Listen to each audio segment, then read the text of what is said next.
जाति के नाम पर, धर्म के नाम पर लूटो, खाओ, माओ, मुझे ले जाओ, देश बेच दो, मैं तो तुम्हारी गुलामी करूंगा।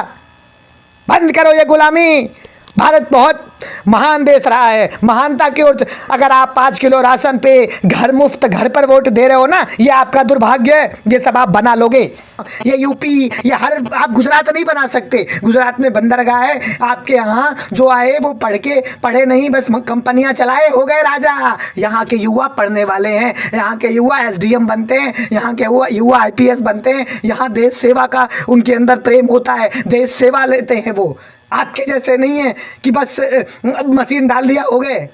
मेरे यूपी को यूपी रहने दो, मेरे भारत को भारत रहने दो। गुजरात नहीं बनाना, यहाँ देश को बेचना नहीं है। 10 साल में तमाम कंपनियां बेच दी, देश बेच दिया, रेलवे बेच दिया। जो टिकट 5 रुपए का आता था, 10 रुपए का आता था, वो 50 रुपए का हो गया। तैयार हो जाओ अगले 10 साल के लिए, और अगले 5 साल तो तैयार रहो। वोट दे दो, घर भी बेच देगा वो। प्रधानमंत्री जन धन योजना का खाता खुला, कहाँ गया पैसा? कितना आया? हाँ, कुछ नहीं आया, सब ढकोसला था, सब तुम्हारे बारे में विवरण ले लिया जा रहा है। समझ जाओ, चंदा दो तभी भारत में रहोगे। हाँ, ठीक है। वो प्रधानमंत्री सौभाग्य बिजली योजना के तहत बिजली दे रहे, हर घर वादे कर रहे, हर घर बिजली फ्री है। किसके यहाँ फ्री है हमको बताओ, कमेंट करके बताओ किसके यहाँ बिजली फ्री है, किसके यहाँ बिजली बिल नहीं लगता। और वो क्या कह रहे हैं, गैस सिलेंडर सस्ते में दे रहे हैं। भाई साहब 400 सस्ता होता है कि 1100, तुम समझो। अब क्या रसोई घर की पाइपलाइन देंगे, रसोई घर का जो खर्चा है वो भी सस्ता करवाएंगे। मतलब समझ लो, गया रसोई घर भी गया अब। हाँ, समझ लो। तमाम जो विपक्षी हैं उनके दावे ये हैं कि हम युवाओं को, इतना करोड़ युवाओं को रोज़गार देंगे, चाहे वो तेजस्वी हो, चाहे वो तमाम पार्टियाँ हो, सपा हो, वो युवाओं के रोज़गार की बात कर रहे हैं, शिक्षा की बात कर रहे हैं। इनके घोषणा पत्र में क्या है, इनके संकल्प पत्र में क्या है? 5 साल यूसीसी लागू करेंगे, 1 नेशन 1 इलेक्शन लागू करेंगे, 2047 तक तमाम कर लेंगे। 2047 तक तुम जिंदा रहोगे, इस बात की गारंटी है? हैं भाई, ये चूतिया बना रहे हैं हम लोगों को, ये आप समझो। यूसीसी, 1 नेशन 1 इलेक्शन, ईवीएम, समझ रहे हो? देश का सबसे बड़ा घोटाला ये इलेक्ट्रल बॉन्ड घोटाला था। पूरे विश्व का सबसे बड़ा घोटाला इलेक्ट्रल बॉन्ड घोटाला था। मीडिया से गायब है, खबर गायब है, इस पे बोल नहीं रहे। एक पार्टी का नेता उसके खाने पर और इस पर कर रहे हैं। और ये जो किसी मजहब और धर्म या मंदिर के नाम पर वोट का भीख मांगते हैं, इनसे तो दूर रहो। देश अब शिक्षा और रोजगार चाहेगा। हम सिर्फ अपने वोट को बेच रहे हैं। हमें बताया जा रहा है कि 5 किलो राशन देंगे, हमें बताया जा रहा है कि हम घर देंगे, हम ये सब ले लेंगे, आप हमें नौकरी दो।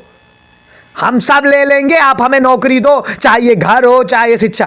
आपको मालूम है ये रोडवेज बेच दिया गया, ये कितना हो गया किराया, देख रहे हैं? रेलवे बेच दिया गया। रेलवे का निजीकरण इसका दर्ज हुआ है। किसी पहले आप अगर चालान कटता था, आप टिकट के नहीं रहते थे, तो उतना पैसा डबल का लेते हैं। अब 700 का है, 1500 लेते हैं। और ऊपर से अभद्रता भी बोलते हैं। आप क्या कर पाओगे? उनको निकाल थोड़ी लोगे। वो निजीकरण है, वो टीटी गए जो इज्जत से पेश आते थे। रेलवे में अभी भी 3 लाख वैकेंसियां खाली हैं, भर्ती आए तो सालों बीत जाते हैं। कहाँ से होगा ये देश का विकास? हैं, हम तो एक बंदे को देखते हैं, ये चलेगा। भाई किसी में मैजिक नहीं होती, जनता मैजिक होती है। हैं, किसी जाति के नाम पे लड़ा दो, धर्म के नाम पे लड़ा दो, मंदिर के नाम पे वोट मांग लो। शिक्षा के नाम पे वोट कब मांगोगे? शिक्षा का एक भी जिक्र नहीं रहा इनकी पूरी घोषणा पत्र में। शिक्षा के नाम पे नल्ला बटा सन्नाटा। अब पुरुषों का काट लिए हैं, महिलाओं का काटेंगे। महिलाओं के पीछे पड़ गए हैं। उनका कहना है कि नारी सशक्ति करेंगे, नारी नारायणी है, नारी सम्मान करेंगे, नारी से जेट प्लांट उतरवाएंगे। क्यों? पता है उनके पास दिमाग थोड़ा हल्का होता है, वो उसका फ़ायदा उठाएंगे, बरगलाएंगे। आप मत बरगलाइएगा बहन जी, हम भाई लोग कट चुके हैं, आप तो ना कटिएगा, ठीक है? ये ले लेंगे देश को। इस अर्थव्यवस्था जो प्रधानमंत्री मनमोहन सिंह थे, जब प्रधानमंत्री मनमोहन सिंह आए थे, एक वाकया बताऊंगा मैं प्रधानमंत्री मनमोहन सिंह का। एक समय भारत में सिर्फ 15 दिन का पैसा बचा था। भारत में 15 दिन का पैसा बचा था और उसके बाद पेट्रोलियम कंपनियों ने कहा मैं आपको पेट्रोल नहीं दे रहा हूँ, और ये सारी चीज़ें थी, बहुत सारी चीज़ें, अर्थव्यवस्था एकदम डगमगा गई थी। तो जब प्रधानमंत्री मनमोहन सिंह बने तो उनसे बाकायदा लिया गया। तो उन्होंने क्या किया, उस व्यवस्था को, उस उसको ऐसा चलाया कि भारत अपने विश्व स्थान तीसरे स्थान पर चला गया था जब प्रधानमंत्री नरेंद्र मोदी को अपनी सत्ता संभाल रहे थे। कौन? मनमोहन सिंह। ऐसा प्रधानमंत्री चाहिए, वो प्रधानमंत्री जो छोटी छोटी एक्टिविटी पर ध्यान देता है, किसके? विपक्ष के। जनता कहाँ जा रही उसका नहीं है। उसकी रैलियों में देखा वो मंच गिर जा रहा है, उसके कार्यकर्ता गिर जा रहे हैं, हाथ हिलाना बंद नहीं, और हाथ हिला के चला गया। उसको देखो राहुल गांधी को, राहुल गांधी सड़क पे स्कूटी का एक्सीडेंट हुआ, उतर कर देखा। वो भले से वो चुनावी जुमला, वो अलग मसला है, लेकिन हकीकत में तो है, दयालुता तो है। तुम में क्या है भैया? किस बेस पर देंगे वोट? और ये जनता तो वोट देगी। जाति के नाम पर, धर्म के नाम पर लूटो, खाओ, माओ मुझे, ले जाओ, देश बेच दो, मैं तो तुम्हारी गुलामी करूंगा। बंद करो ये गुलामी। भारत बहुत महान देश रहा है, महानता की ओर। अगर आप 5 किलो राशन पे घर मुफ्त, घर पर वोट दे रहे हो ना, ये आपका दुर्भाग्य है। ये सब आप बना लोगे।